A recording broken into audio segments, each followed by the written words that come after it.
ಮುಂದುವರಿತಾ ವೃಶ್ಚಿಕ ರಾಶಿ. ಸಂಯಮ, ತಾಳುವಿಕೆಗಿಂತನ್ಯ ತಪವೂ ಇಲ್ಲ ಅಂತನ್ನೋ ತಿಂಗಳು ಜನವರಿ ವೃಶ್ಚಿಕ ರಾಶಿಯವರಿಗೆ. ರಾಶ್ಯಾಧಿಪತಿಯು ಷಷ್ಠಾಧಿಪತಿಯು ದ್ವಿತೀಯದಲ್ಲಿ, ಅಲ್ಲಿ ರವಿ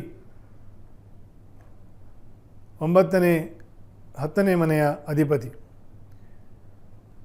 ಕರ್ಮಾಧಿಪತಿಯೊಂದಿಗೆ ರಾಶ್ಯಾಧಿಪತಿಯು ಬೆರೆತರೆ ದರ್ಪ ಜಾಸ್ತಿ ಬರ್ತದೆ ಮನುಷ್ಯನಿಗೆ.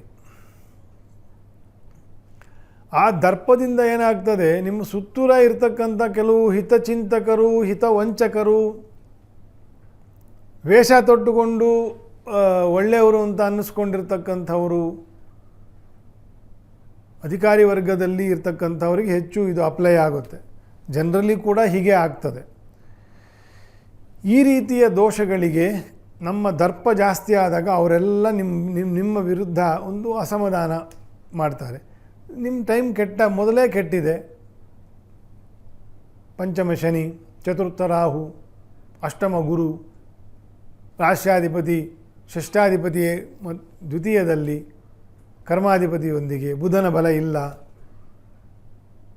ಶುಕ್ರನೂ ಅಸ್ತ. ಹಾಗಾಗಿ ವೃಶ್ಚಿಕ ರಾಶಿಯವರಿಗೆ ಬಹಳ ಸಂಯಮದ ತಿಂಗಳು. ಮಾತು, ಹಣ, ಸಂಘ, ಯಾರನ್ನು ಬೆರಿತೀರಿ, ಯಾರೊಂದಿಗೆ ಇರ್ತೀರಿ, ಏನು ಖರ್ಚು ಮಾಡ್ತೀರಿ, ಎಷ್ಟು ಮಾತಾಡ್ತೀರಿ, ಏನು ಮಾತಾಡ್ತೀರಿ, ಇದೆಲ್ಲದರ ಬಗ್ಗೆ ಸ್ವಲ್ಪ ಗಮನ ಇರಬೇಕು. ಬೆಳಗ್ಗೆ, ಮಧ್ಯಾಹ್ನ, ಸಾಯಂಕಾಲ, ರಾತ್ರಿ ಈ ನಾನು ಹೇಳೋದನ್ನು ಮಂತ್ರದ ಥರ ಜ್ಞಾಪಕ ಇಟ್ಕೊಳ್ಳಿ, ಏನೂ ತೊಂದರೆ ಆಗಲ್ಲ. ಇನ್ನು ನವಗ್ರಹರ ಅಭಿಷೇಕ ಪೂಜೆ, ಈಶ್ವರನ ರುದ್ರಾಭಿಷೇಕ ಪೂಜೆ, ನವಗ್ರಹರಿಗೆ ಈಶ್ವರನಿಗೆ, ಈಶ್ವರನಿಗೆ ನವಗ್ರಹರಿಗೆ ಎಲ್ಲರಿಗೂ ಅಭಿಷೇಕ ಸೇವೆ, ಪ್ರದಕ್ಷಿಣೆ ನಮಸ್ಕಾರ, ದಿನ ಒಂದು 10 ಪ್ರದಕ್ಷಿಣೆ ನಮಸ್ಕಾರ ಮಾಡಿ. ದಿನ ಆಗಲಿಲ್ಲ ಶನಿವಾರ ಭಾನುವಾರ ಮಾಡಿ, ಒಳ್ಳೆಯದಾಗ್ತದೆ.